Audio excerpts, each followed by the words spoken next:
So good afternoon to you all that have joined, and good morning to those of you that have joined from overseas. So I'm really delighted to have another webinar, and a slightly different one today, which I'm really excited about. So we're just going to wait as usual for 60 seconds just to let you all settle in and join us. You know, I can never be quiet during the 60 seconds. I always try, but it's never happens. So we've got Gareth Meredith. So we'll introduce you to him shortly. But Gareth is new to the GPA webinars, and it's really exciting to have you here today, Gareth. Thank you. Right, so we'll just leave it a couple more seconds. I'm eager to get this up and running, because I think it's going to be a fantastic webinar today.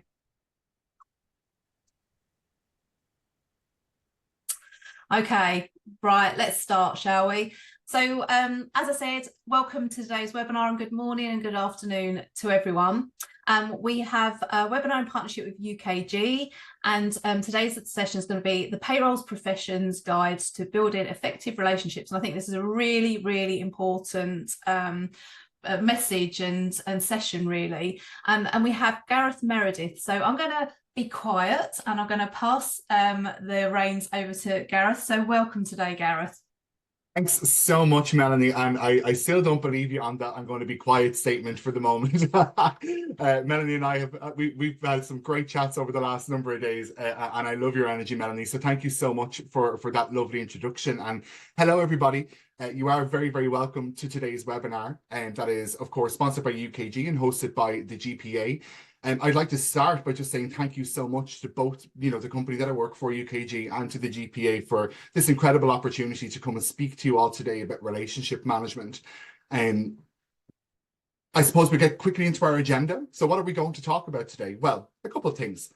We're going to talk about relationships as a concept and how do we build and foster relationships. We're going to talk about your brand, right? And this is something that, often we overlook in our day-to-day, right, when we're talking about ourselves, right? How does our career develop? How do we make impact on relationships? We're going to talk a lot about empathy, and we've got a really exciting video that we're going to share with you today for empathy. We will have to come out of the slides just for 3 minutes. It's a short clip by Dr. Brene Brown on empathy, but I'm really eager to show you guys that today. I think for me, the most interesting piece here will be around generational awareness, right? And having a look at generations that are in the workplace and what's coming next. What do they value? What is their communication preference? And then we'll talk about some couple of key takeaways and have a Q&A session at the end. However, you're probably all thinking to yourselves right now, well, who is this guy and who is he to speak about relationships? Well, hello again. I'm Gareth, and my pronouns are he, him, his. And I'm currently, and this is a mouthful, folks, but I'm currently the Senior Strategic Executive Relationship Manager here at UKG. And my role is to look after our large customer cohort and manage the day-to-day relationship with them. Before UKG, I've had a couple of stints in some corporates. So I used to work for Air, which is Ireland's, I suppose, national phone and broadband provider. I spent, about 6 years at eBay, where I led different teams and organizations to growth and success. I spent some time at LinkedIn as well. And at LinkedIn, my role there was to look after our strategic account management teams. And then just before UKG, I was the global head of customer service and success for AAO Global, which was a fintech startup. And I actually worked in Manchester quite a lot last year. So for those of you in the UK and specifically in Manchester, shout out to you guys. Hello, everybody. Okay, let's get straight into it. So relationships as a concept. What are we going to talk about here? Well, I think there's 3 key things that we need to address. And that's the first one, understanding the importance of relationships. The second is the role of relationships in building long-term trust and long-term partnerships. And then how do our relationships contribute to business growth and success? And I think that's really, really important for everybody in this webinar today. Well, what are relationships then? And I popped in this lovely little pie here for you guys to see the 3 core pillars, I suppose, of a relationship. And they are trust, mutual respect, and shared goals. So, in the B2B world, relationships are way beyond transactional, and they're built on trust, mutual respect, and shared goals. And, trust for me is the most important piece that we will display here today. And you will hear me talking about this as a theme as we go on and on throughout this webinar, and it's trust, right? Because trust really is the foundation for any really successful relationship. And building trust really does, I suppose it involves constant communication, reliability, transparency on every single interaction. It requires enhanced collaboration and communication, and that's what leads to long-term growth and success. Now, what do I mean by enhanced collaboration? Well, strong relationships, they really do foster open communication and collaboration between businesses, between people that work for the business, and actually in our day-to-day life, right? If we separate the work hat here from a moment and think about your home hat, right? Building trust is so important. Any new relationships, and even relationships that we've entered into our adult lives, what you'll find is that what you depend on the most from the other person, that relationship, is their trust, is their respect. Two key things for building trust, and I think flexibility and adaptability is the first one that we really need to focus on, because I think no matter the relationship, relationships are always dynamic, they're evolving, and they require flexibility and adaptability from both ends, especially when we're going through change, or if there's a communication blunder, whatever it may be, we need to be flexible and adaptable with each other. Navigating challenges is really important, right? And I think challenges are inevitable in any work relationship, folks. And, I don't think there's any of us here that can sit confidently in this room and say, I don't think I've ever had a challenging relationship before. And while I can't see any faces in windows, I'm sure there's a lot of smiles happening here right now, because it's true, right? We are human. However, being able to navigate challenges and being able to hear the other person's perspective and receive that is truly fundamental to building trust. What about building and fostering relationships? Well, there's a couple of things, right? Number one, strategies for initiating and developing meaning connections. Having that strategy is so important, and we'll talk about that in the next slide. Another key topic is tailoring communication approaches based on cultural differences, right? Most of us are probably part of global brands or companies. And what we'll find is that, I'm here in Ireland and we have a specific culture, and we have, what we would call the crack, right? CRAIC, where we would, we like to joke off each other. We like to, I suppose the word is buzz off each other, right? Whereas other cultures may be a lot more professional in that respect. Other cultures may see me as, oh, Gareth is a little bit too much, right? I think he needs to dial his professionalism up a little bit. These are all pieces of feedback that I've had in the past, and it's all from working in a global company. And that really helps to shape your relationship, but what we'll talk about in a little while as well, your brand. And then the last pillar, I suppose, for building and fostering really effective relationships is actually leveraging technology, right?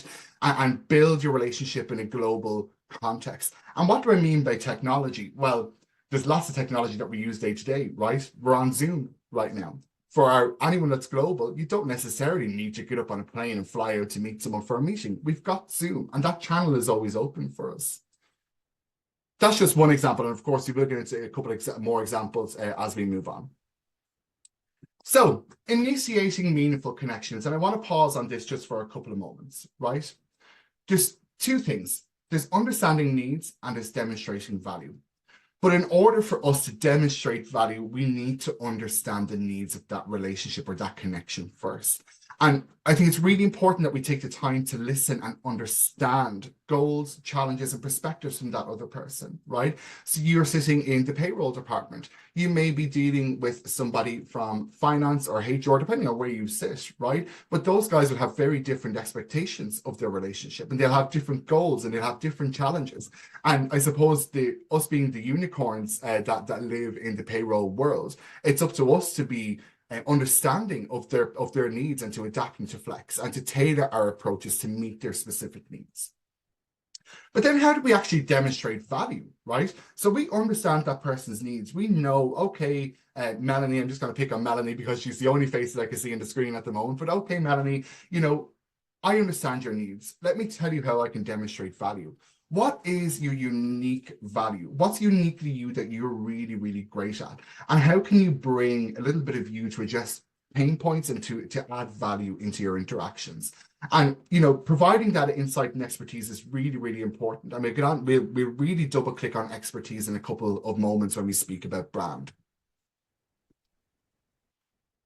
Developing trust and rapport, regular communication, right? And you'll hear again, we talk about this time and time and time again. We need to maintain regular communication with, you know, your internal stakeholders, with your team, with your clients, right? And we need to keep people informed and engaged and be really responsive to their inquiries, you know. There's no point in having a colleague email you and that, you know, you may feel uncomfortable with the email. You may feel like you're not quite sure what way to take it. And I think a lot of us are guilty in a lot of respects that we just say, okay, look, I'll deal with this at another time. And we park it off and we put it on the long finger. Whereas actually being that bit more responsive and opening those channels of communications and saying, hey, I might be a little bit confused here. I may not fully understand the ask. Can we jump on a call to figure this out, right? Don't underestimate the power of that kind of an interaction. It doesn't make you look like any less of a person. It doesn't mean that that person hasn't communicated things super effectively, but somewhere along the line, something has broken down. So keep that regular communication open and don't be afraid to ask for that clarity. Then building personal connections, right? I think it's really important that we foster genuine personal connections with our colleagues, right? Show empathy, show understanding, show appreciation for what they do for us on a day-to-day basis, and take the time to understand them on a personal level. And I know that that can make people very uncomfortable sometimes. You know, a lot of people wear the hashtag work is my professional relationships and my home are my personal relationships. However, speaking from experience and from my time leading different teams and organizations, I think taking that time out to get to know someone on that personal level really opens the trust floodgates, right? And we'll circle back to that trust team again. It opens the floodgates to trust because you're not just speaking about the transactional day-to-day tasks that you need to do as an employee, but what you're doing is opening yourself up and allowing that person to open up for what could be a really fantastic relationship between you both. Strengthening collaboration is another pillar that we spoke about, right? And, you know, how do we do that? And I think the first thing is that we encourage feedback, right? And I'm going to spend a little moment on feedback here for a second. And that's about creating an open and inclusive environment. Now, I think feedback is very much as a two-pronged approach, right?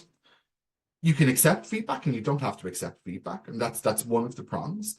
But I think the most important prong is how do we deliver feedback?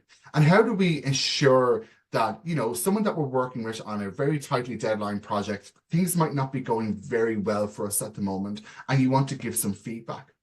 I think what's really important, and if we think back to the slide previous where we spoke about creating those meaningful connections and understanding people on a personal level, my, I suppose, golden nugget for anybody looking to give feedback is to say to that person, hey, are you open to some feedback?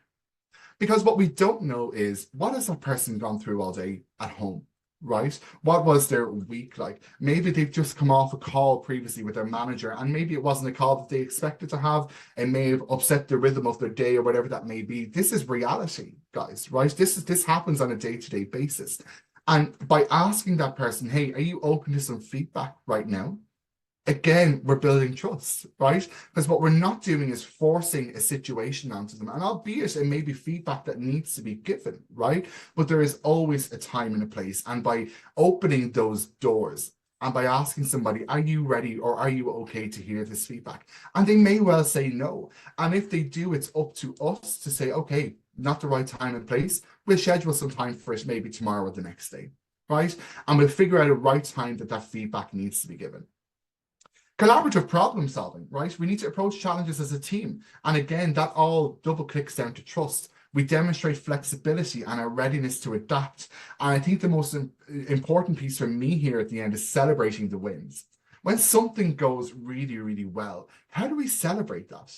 How are we screaming from the rooftops, I suppose, if you will, to your other colleagues, to your leadership team and say, hey, I just worked with this person on a project. And we did brilliantly. Look at the feedback or the insight that we were able to gain from this. Or, you know, it could be a run-of-the-mill project that the business kind of expects what the answer is that's going to come out of it. But hey, I just want to call out Melanie for her fantastic contribution to this. She's been absolutely great. And build each other up. And that's really where the trust starts to accelerate. Excellent. So we're going to talk a little bit now about building your brand. And branding, I think, is super important. So there's three pillars to branding that we're going to speak about. The first one is establishing your personal brand, right?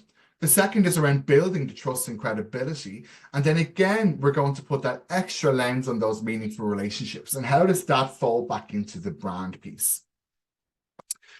So three big circles here on your screen, folks. What do they mean? Well, these are, in my opinion, the three key pillars that you need to execute on your brand. And those three are strengths, expertise, and values. And that is your personal brand. So what do we mean by this, right? What are your strengths? What can you bring to the team? What is it that you know? And it's not necessarily your expertise here that I'm talking about, folks, right? And you probably often hear a phrase that is coined that says, I would rather be a master of one trade than a jack of all trades. But actually, I think it's really important that we are kind of a jack of all trades, and especially in the payroll environment. And again, I know I can't see the faces in the room, but I can see the nods, right? Payroll professionals are jacks of all trades. We do a bit of everything, right? And therefore, we have a great strength set sitting behind us. So while, you know, if it's to talk about myself personally, my expertise would be in people leadership, in people development, career development. My strengths are time management. My strengths are communication. The day-to-day things that I know that I'm really good at and I've gotten great feedback on, they're my strengths. So let's pull them out. And I encourage anybody who has a piece of paper in front of them, write down just two strengths that you have. What strengths do you believe that you have that you can bring to any project across the business? And I'm going to just pause for a second there to let you just scribble those down. What strengths do you possess that are uniquely you, right? And let's put laser focus on that, right? Maybe I was a bit broad in saying time management and communication, right? But what's uniquely you that are your strengths? Now let's talk a little bit about your expertise, right? What is your expertise? And I imagine for many people in this room, payroll is going to be the first thing that comes to mind, right? Beyond payroll, what else have you another expertise, right? Is it leadership? Are you a leader of a payroll organization? Is it project management, right? Have you been a project manager for a number of years and have delivered on some very successful programs of work? That may well be your expertise. So I encourage you to write down maybe what one of your expertise are. And then your values. And I suppose there's no defined list or defined set list of values, right? What values are important to you? And this is a really personal exercise for values. What is important to you as a person? What values do you bring to the table? And a combination of these three big circles that you see on the screen, this is your brand.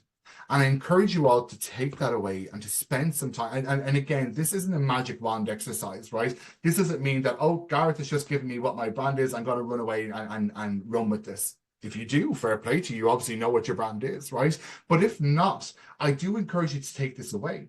Maybe speak to some of your mentors or some of your leaders within the business. What do they think about this as your branding? Do they agree? Right? And asking for that feedback and being proactive to take that feedback is so, so important. And then what you find is people then begin to know you for a particular reason, right? People have known me over my career for my people leadership and for the transformational projects that I've been able to bring with people at the core. And that has been my brand in the different organizations that I went to. And as a matter of fact, when I interview, this is the brand that I bring with me. I speak about my brand a lot in the interview because I think that's critically important, right? We need to make sure that my brand fits the business, but that the business fits my brand, right? So this is pull whatever company you're working for out of the equation for a second and just think personally. What are these three things and what do they mean to me? Now, there are a couple of other bits that I do want to, I suppose, go into here, right, around your branding. And I didn't put them up on the screen with the intention of this not being very wordy, right, but for you guys to listen to what's being said. And, you know, I think being consistent and authentic is really important for your branding. I think consistency in how you present yourself and how you communicate in all touch points is super important for your branding. I think being authentic and genuine in every single interaction that you have is really important for your branding. What do I mean by that? And I really do mean authenticity. And authenticity means something really, really important to me. And it's that I get to be myself at work every day. Do I get to bring that? Is that enveloped into part of my brand? And again, that's why I speak about it at interview stage, or when I'm discussing going on a project with somebody. It's really important to know that person's brand and your brand, and how do you work together with that. Delivering on your promises is super important for your brand, right? Because building trust internally, externally, in your life, right? Even if we take the corporate hat off for a moment, when we deliver on our promises and we bring high quality work and we exceed expectations, we're reliable, we're dependable, we follow through on commitment deadlines. And that's really important branding, right? Because if anybody wants anyone to work on something, the first question that comes to mind is this person reliable? Can I trust that they will get this over the line? And then I suppose demonstrating your expertise, right? And this can be a very uncomfortable topic for a lot of people because, you don't want to come across as the know-it-all. I get that. I've had that feedback for many, many, many instances over my career, that's how I came across. And it took a lot of work for me to go away and to build on that piece of myself. How do I strike that balance, And I think showcasing your expertise and thought leadership at the right time, in the right place and right time is super, super important. And you might struggle with actually acknowledging, well, when is the right place at the right time to do that? Well, work with your leadership, work with your partner at home, right? Who is it that's really important in your life that you can trust to have this conversation with? Demonstrating your expertise, it helps to provide valuable insights, valuable solutions to challenges, and it positions yourself as a really admirable resource, no matter where you are. We're going to move into the final pillar then of branding, and it's that again, it's around creating the meaningful connections. And this, I suppose these two ladies here that are on the screen, right, they're giving each other a high five. We can see that they trust each other, right? But we hope that they trust each other. And I think two really key things here. We listen and we understand. We actively listen to needs, goals, and concerns. And it's not just it's not just a verbal nod, but it's regurgitating or reiterating, I suppose, that back to the person. Is this what you said? And am I understanding you correctly? That's how we're actively listening. Once it actually registers in your mind, and verbal nods might be good for you and you might be a really great listener. But I think adding that extra little bit of oomph by reiterating what they've just said to you. Have I got this correctly? Help me understand. And then add value beyond just your day-to-day transactions, right? It doesn't necessarily just need to be, oh, I'm the payroll expert in Ireland. I know the tax laws insides and out there. I can add value here to that, right? But beyond that, and again, talking about your brand, well, I wasn't just an Ireland payroll manager before. I was able to look after the Netherlands, Spain, and France too, actually. I might be able to add some value there. And that's just me kind of, finger pulling something from the air. But whatever you can add value to beyond what you are doing and at the core of what you're doing, is how we really build in that personal brand.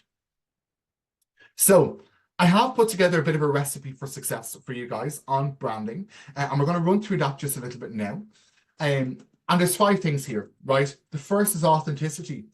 I said it before, be true to yourself and your values in every single interaction you have. Consistency. Ensure consistency in your actions, right? Be the person that gets things delivered on time, before time, right?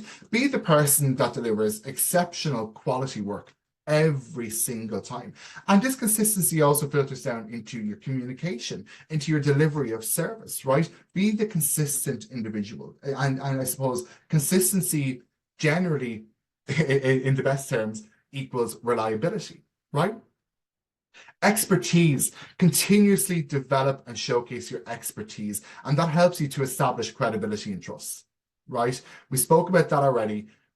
Be the person who is not just an expert in that area, but is constantly developing their expertise.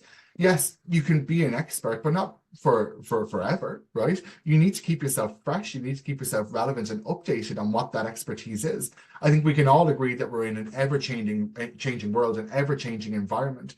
And now more than ever, it's super important that we continue to develop our expertise, not to go stale, if you will.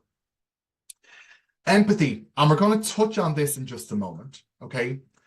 Empathy is really important, I suppose, to me, and I'm sure it is to a lot of people that are sitting in this virtual room today. We listen actively. We understand the other person's needs, their perspectives, and we show empathy in every interaction day to day. And the final piece of that recipe then is value add, okay?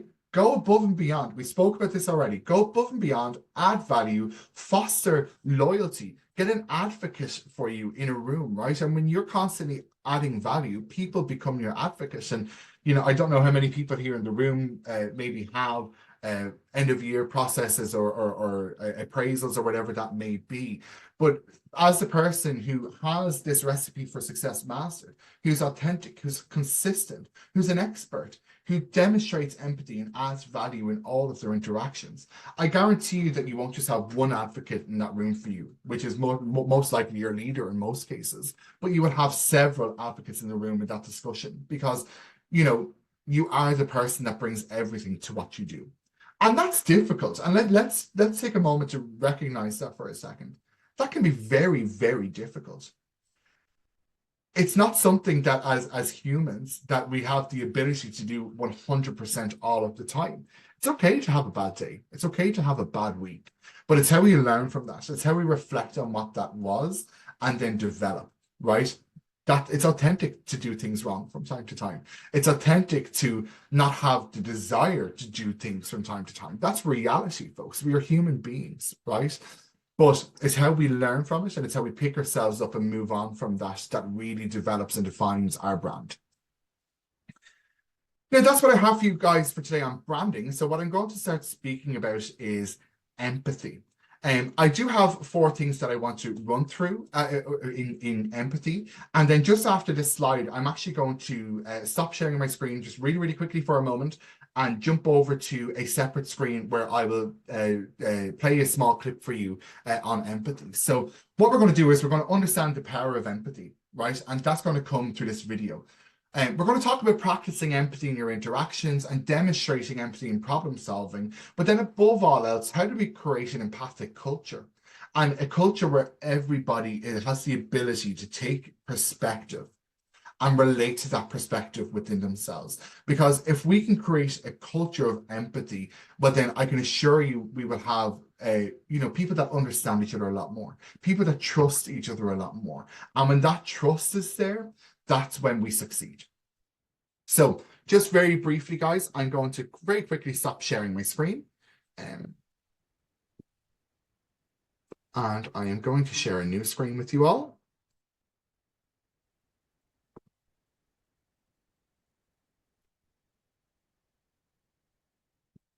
Now, just to preface this video, guys, I'm just going to let you know, in our practice run of this video, there was a wee black box that wouldn't come away from the middle of the video, but it certainly doesn't detract away from the video. If you guys can see that, I am awfully sorry, but it doesn't take away from what this video has to share. So I'm going to hit play on this and enjoy. I'll be back in 2 minutes 53.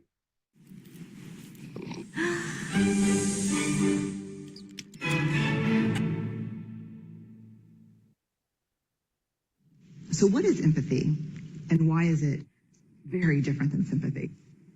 Empathy fuels connection. Sympathy drives disconnection. Empathy, it's very interesting. Teresa Wiseman is a nursing scholar who studied professions, very diverse professions where empathy is relevant, and came up with 4 qualities of empathy.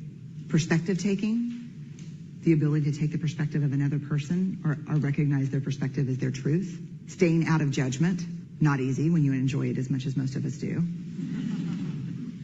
Recognizing emotion in other people and then communicating that. Empathy is feeling with people.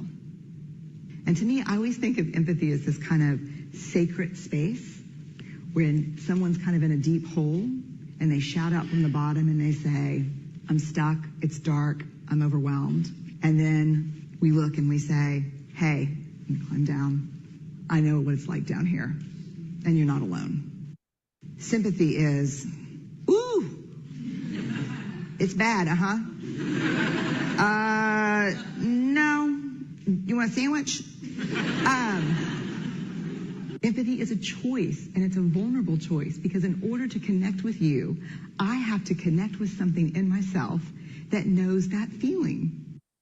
Rarely, if ever, does an empathic response begin with "at least." Yeah.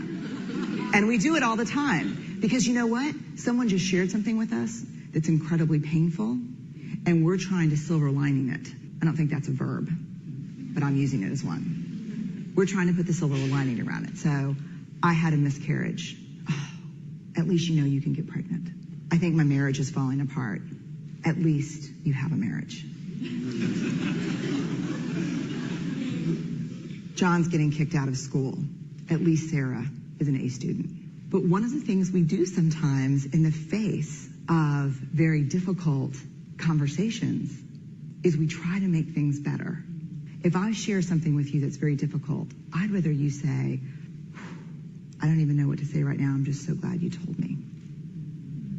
Because the truth is, rarely can a response make something better. What makes something better is connection. Now, thank you very much, folks. And I really, really hope that you enjoyed that video. It is a personal favorite of mine. And I think it really kind of drives home, well, what actually is empathy, and how do we feel with people? Now, I'm going to just bring our presentation back up. I can see comments all floating through here, guys. I actually can't read them right now because I'm in presenter mode here, sharing them, but I will read the comments afterwards. But yes, I do think it's a fantastic video, and it really helps to put things into perspective for us. Now, let me just get the right screen up and running here for you guys. That's the wrong screen, so let's get the right one. We're way into this, so let me just boogie along here. Sorry that has kind of taken us out of the presentation mode, folks, but I do really think that that's a super important piece that we touched on around empathy and how do we actually connect with people. And I think, Brene Brown said something that's very, very right there, Oh, oopsie. There we go. Yes, I think Brene Brown said something that's really, really important there. It's the ability to take that person's perspective and share that perspective with that person. Isn't that beautiful? Isn't that really, really important? And I know that this wasn't necessarily a corporate video or a video for the workplace, but I think we can all connect with this on many, many levels. Okay, let's move along. Great. So understanding the power of empathy, right? But what is empathy? It's the ability, like we just heard, to understand and share the feelings, perspective, and experiences of others. And it involves actively listening. It involves being present. It involves showing compassion towards the emotions and needs of whoever you're working with. And why is it so important in our world, right? You might be saying, well, why do we need that in a professional workplace? Well, let's circle back to the beginning of this presentation. Empathy builds trust and rapport because it demonstrates understanding and validation of a person's feelings and emotions and their concerns, right? And it helps us to foster really deep connections, and it strengthens relationships by us showing genuine care in what that person has to say and consideration for their well-being. Now, we said we're going to talk about practicing empathy in interactions, and again, it comes straight back, and we won't keep double clicking, excuse me, on active listening, but it certainly is there. But then putting yourself in their shoes. Understand the unique circumstances, and that's exactly what that video has just taught us, right? Could you walk a mile in that other person's shoes? Maybe you could, right? But knowing the feeling of what it is to walk a mile in that person's shoes, that is empathy in our interactions. That's us understanding that person. Now, what about demonstrating empathy in problem solving? Right? And there's a couple of things here. So I think we need to acknowledge and validate people's feelings, right? So show empathy, acknowledge and validate their feelings, even if you might not agree with their perspective. And I think that's super important, right?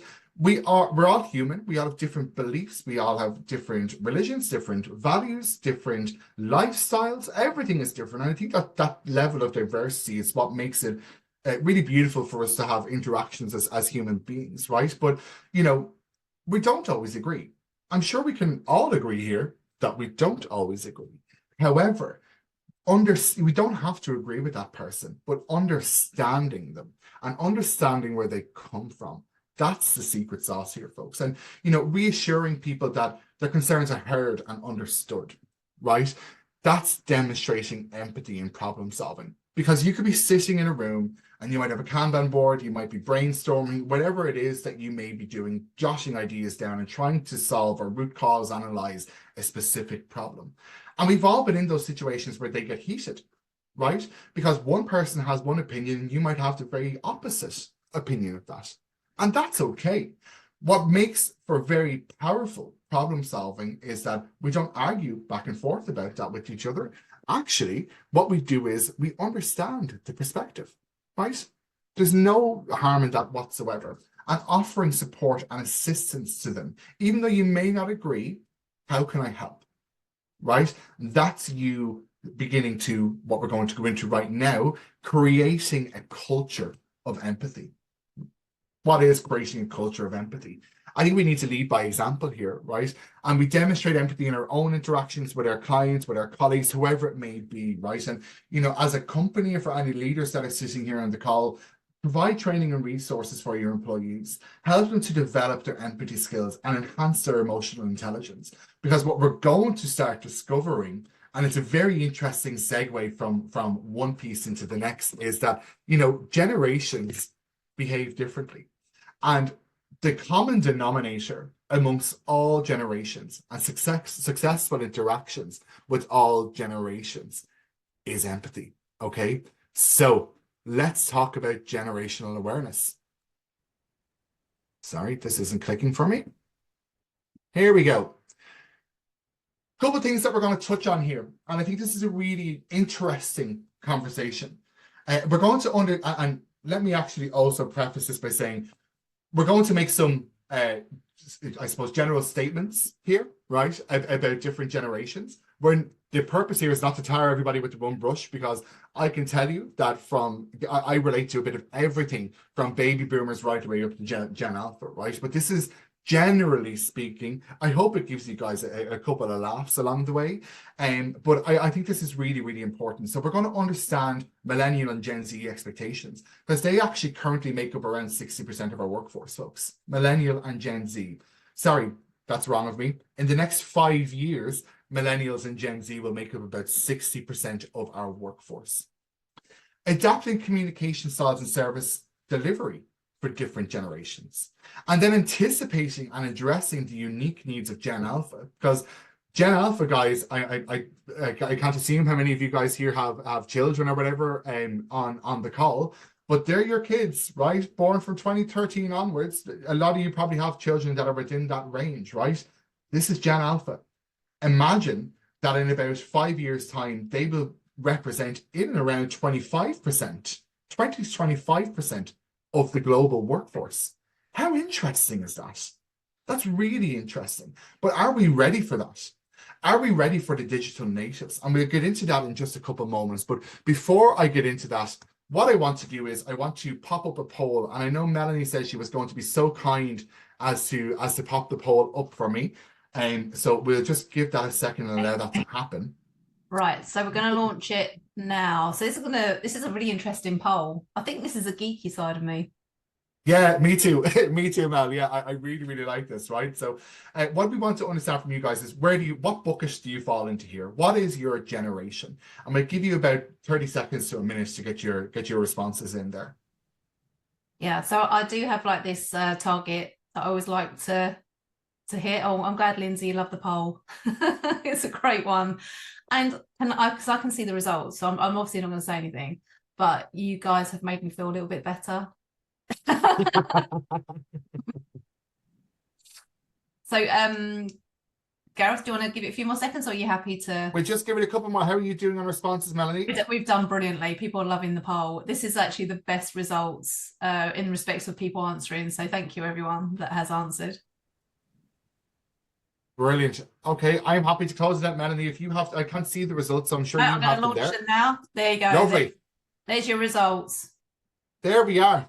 There we are, folks. So in this room, that's striking, right? 50% of the people in this room are Generation X, 38% are millennials, 3% are Gen Z, and that number is going to get a whole lot bigger over the next 5 years. And you know, Melanie, I'd love to revisit this in 5 years with the same kind of audience. The geeky side of me, I think, just wants to revisit this and see where do we end up in 5 years, because I think, you know, while we look quite top heavy on the published results, that would start to become a little bit more bottom heavy, and I think that'd be really interesting.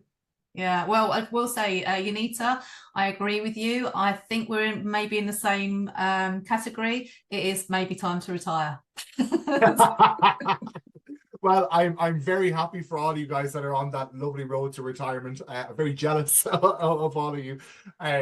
No, I'm only kidding. I'm only trying to keep this nice and lighthearted. But you know, let's get into it, folks, right? And I want to break this down piece by piece. And I'd love to actually, I'm going to pull the chat over here so I can see the chat a little bit better. Because no, and you're right, Tara, I don't think Gen X is going to be able to retire anytime soon. I fit into the millennial bucket. I also still have a long road ahead of me. But I'm going to open up the chat here, right? Because I want to see what the reaction is of you guys. And be engaged. Put your comments into the webinar chat here, right? And see if you actually relate to this. So, oh, Gareth, before you go, unfortunately the chat is just sitting over your slide. Ah, shoot. Okay, let me pull it away for you. Is that better? Yeah, that's perfect. It's gone now. Brilliant. Great. Okay, let's talk about generational differences. So we have the baby boomers. 9% of you that were on the call, if my maths is right, or if my memory serves me well, I hope it does at this point. But what do they value? Well, in general, we say that baby boomers value hard work, loyalty, and stability. The communication style, the preference there tends to be face-to-face, right? And you know, what I'll find is that boomers, Gen X, and a whole lot of millennials came to the workforce way, way, way before any kind of a pandemic and working from home became a thing, right? So face-to-face is the preference here, or phone conversation. And this is where I really relate to the baby boomer generation, right? There's nothing to me like picking up the phone and having a conversation. Camera, no camera, I really don't care. But pick up the phone and sort out the problem. That really strikes with me. And I think that's something that, you know, right way up to millennial, we haven't let go of. But I think Gen Z and Gen Alpha maybe won't focus on that at all, right? I'm picking up the phone. I know a lot of my millennial friends who get anxiety when they see the phone ring. As a matter of fact, I'm sitting here advocating for phone calls, but when my phone rings, I'm like, oh no, I don't want to answer that. Or especially if it's a number that I don't recognize, that's when all hell breaks loose. I panic, I don't answer, I Google the number to see if I could find out who it's from. I'm sure that's really, really something that you can all relate to. And the expectation of the baby boomer is that, you know, they appreciate personalized attention and recognition for their experience, right? Gen X, they're the next group here. What do Gen X value? Well, they value independence, work-life balance, and entrepreneurship. And again, I think multiple generations will agree with this. And again, I'll reiterate, we're not trying to tar just a generation with this brush, but this is the most popular intent, I suppose, or the popular values, right? The communication style is that they're comfortable with email and phone calls, but they're also open to digital communication, to Zooms, to Teams, because that's the world that we live in, right? The expectation is here that they seek flexibility in work arrangements and value autonomy. My God, I don't think I've ever related to an expectation so much, right? Flexibility in the work arrangements and autonomy. I think that's so important. Now we're millennials, right? Born 1981 to 96, and I fit right in the middle here in this book as well. I'm the latter end of a millennial. I'm a 94 baby. But they value transparency, collaboration, and social responsibility. And that really speaks to me, guys, right? Communication style is that we prefer digital channels such as email, IMs, and social media. That really speaks to me as well, right? Expectations, we desire meaningful work, career development opportunities, and work-life integration. And that's so much more than just work-life balance, right? I think work-life balance that we speak about from the Gen X side, and where that derives from, is that, you know, you start at 9 and you finish at 5 o'clock, right? You're able to go home, you're able to disconnect from work. Whereas work-life, I suppose, integration, what we're talking about here with millennials, is that, you know, maybe we actually don't work a 9 to 5. You know, maybe we deal with global clients.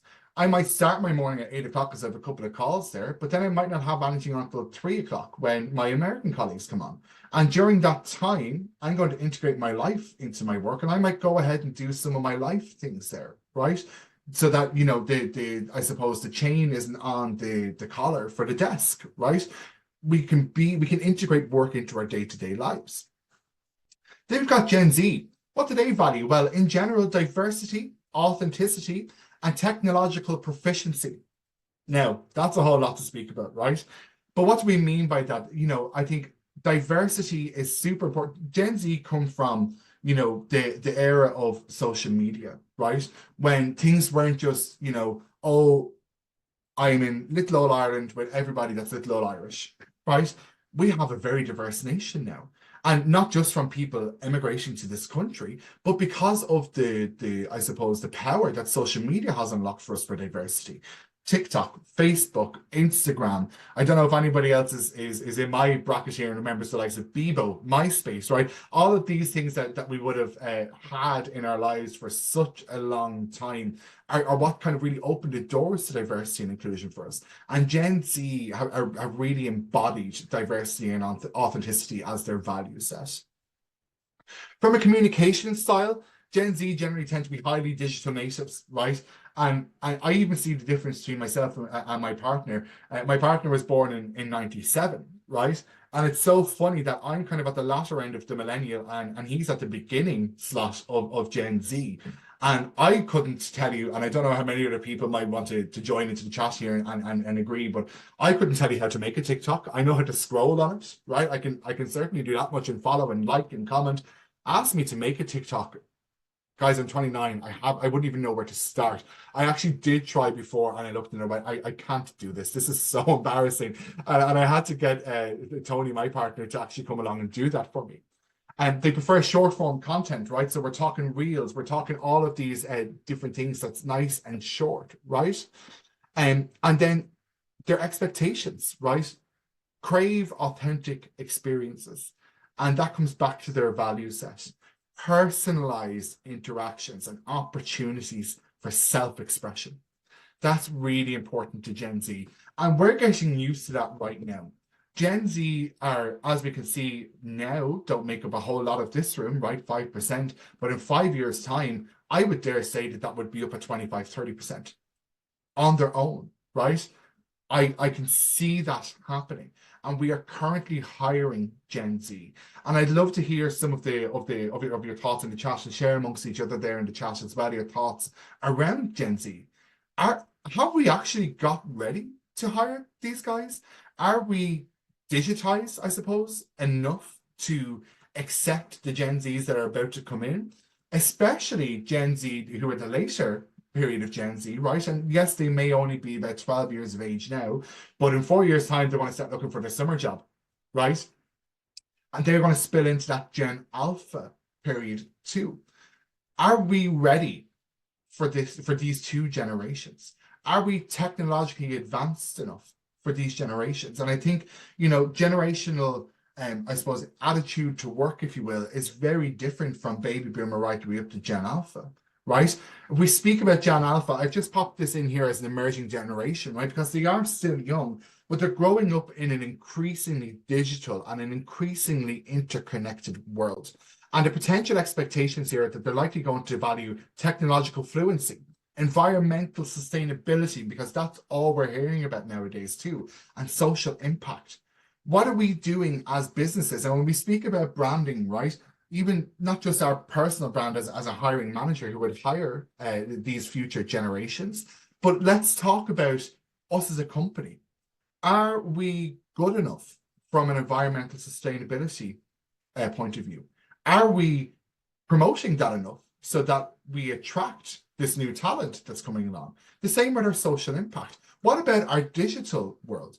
Are we digitized enough for these guys? Because, you know, and this is very much an assumption, guys, but my assumption is that these guys will come into a company, see that things are still very, very manual and say, I'm not doing this. I know a company that can do this in the click of a button, right? They're the guys so I want to work for. I don't want to break my back doing all this manual work. And that's not me putting out a perception that these generations are going to be lazy or anything of the sort, right? The message that I'm trying to deliver here is it's very different. We're in a very different age from when we were punching holes in A4 sheets to now everything is done pretty much at the click of a button.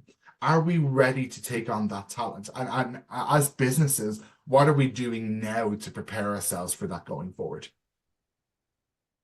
That's everything around generational differences, folks. I hope you really enjoyed that segment of this webinar. And just in the interest of time, I am going to move on here into the tools for success that we need.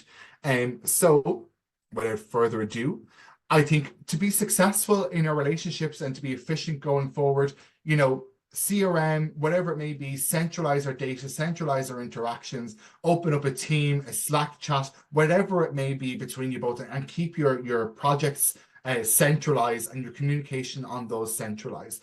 Personalize your communications and use project management tools for collaboration, right?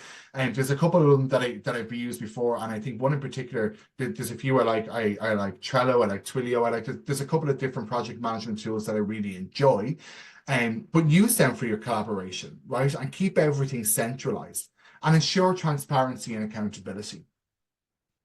Just very briefly then, harness your data analytics, so business intelligence tools and predictive analytics, right? Anticipate challenges. Be proactive about issues that might come along. And then how are you going to be the proactive person who then, think about your branding here, demonstrates your strengths and expertise before they're even needed? How are you anticipating the problem before it happens? Enhance your communication and collaboration, right? And again, I spoke about that around Teams, Zoom, Slack, whatever that may be for you guys. But what's really important here is the continuous learning and development, right? So have the right training and development platforms and encourage on-demand modules, workshop, certification programs. That's, you know, for you guys, if there's any leaders here that are leaders in business, you know, get your team working on this, help them to develop and maintain their expertise. But as a company, how are you helping your employees maintain their expertise? You know, we all may have LinkedIn Learning. We might be using a number of different learning platforms, but what we're actually asking here is it fit for purpose? Does it have the right things on it that we need for some of our experts to stay experts? And have those internal knowledge management systems where you're fostering that culture of knowledge sharing and collaboration. Now, just so we can move into our Q&A, a couple of key takeaways to take away from today. One, relationships are fundamental. Find the strategy in your approach to your relationship and build and maintain your brand. Focus on empathy. Be empathic. Teach empathy, encourage empathy, and always tailor your approach and use the right tools for the right program of work. And I will leave you with this piece here at the end, which is excellent relationship management is rooted in understanding, empathy, and a commitment to continuous improvement and innovation. And that's just a small piece that I wanted to add in there at the end, because no matter what we're doing every single day in relationship management is for the better cause. It's for continuous improvement. It's for innovation. It's for our business to do better. And actually, like I said, remove business from it. Relationship management at home is for keeping solid relationships, you know, to try and be understanding of other people's perspectives just because they might not share your one, right? How can you help them to understand different perspective? And I think that's really important. So we'll leave it at that, folks, and we will move into our Q&A session. I just want to say thank you so much before we wrap up, but thank you so much for listening, for your engagement in the chat. I look forward to coming out and looking over all of the chats that are here. But if you guys have any questions for me around relationship management, empathy, what we can do better, how do we start building for generational awareness, please let me know. Pop it into the chat and I'm happy to answer. Gareth, there was one comment. So we have had brilliant engagement. So I mean, it's such a brilliant thing. So thank you for everyone to get involved. We had Grace. She said, outside of generations, I think the impact lockdown has been huge too. Teams email messenger fatigue is strong and removes clarity. So you just broke out on me, Melanie, on that Oh, last sorry. piece. Outside of generations, I think the impact lockdown has been huge too. Teams email messenger fatigue is strong and removes clarity. So I think there is an element, isn't there? And do you have any advice on getting over that fatigue? I certainly do. And look, and you know, folks, we live in 2024 and remote working is not going away anytime soon, right? And I come from a space, even before the pandemic. So during my time at eBay, I helped to develop the work from home program before it became a wild thing with COVID and before it all blew up, right? And I get that and I understand that. And I think, you know, being a remote employee, it's important to try and get into the office when you can, right? And I'm not saying, you know, oh, get to the office once a week. Once a month is fine. But when you're at the office, make sure that you're being strategic about it and that your day at the office is impactful and meaningful. And it's not just about, you know, I'm going to go into the office to see my friends for the day today, right? However, what I'm going to do is I'm going to plan a full day here at the office. And these are the certain people that I'm going to meet because we're going to have whiteboard sessions, right? And personally, I hate whiteboard sessions on Zoom and Teams. They're great, they work, right? But it does really bring on that fatigue. The magic happens when you both have a whiteboard pen in your hand and you're in the room at the same time. So, you know, a couple of tips, I suppose, for Zoom fatigue. Don't always feel the pressure to have your camera on and to look great all the time. It's really important that we can separate ourselves from that and just have a non-camera conversation. As a matter of fact, let's take a lesson from the baby boomers.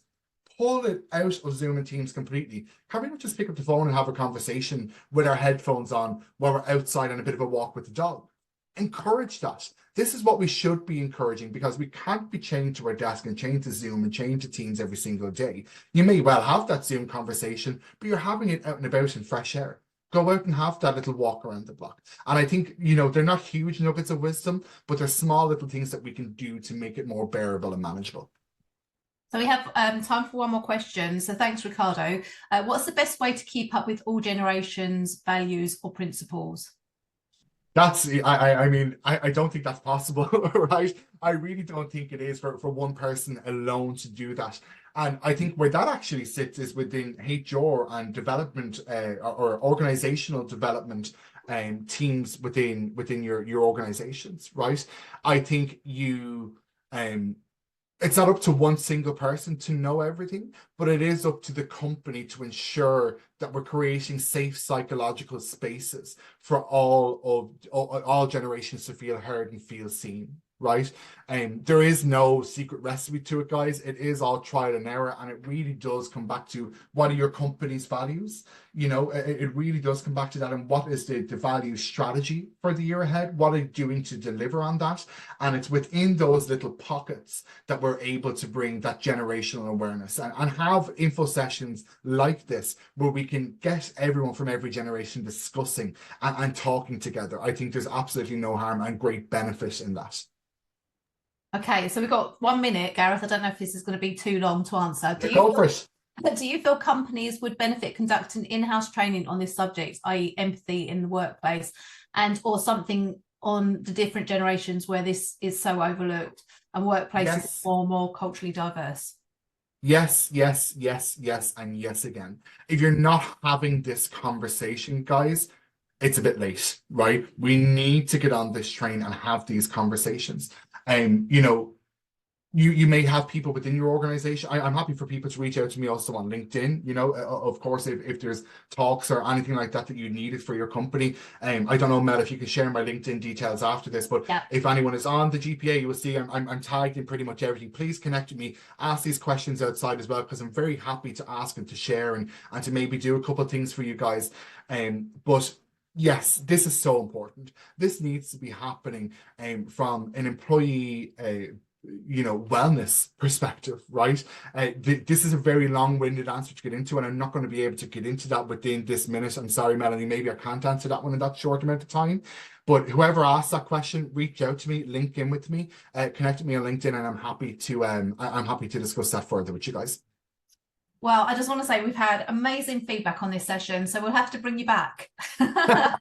Anytime, guys. I'm happy to come back anytime. I was at the GPA summit in London last week. I was at the symposium in Dublin a couple of weeks ago, so I do plan on getting to a couple of them as and when I can. I'm happy to do this, Melanie, in person as well at the GPA.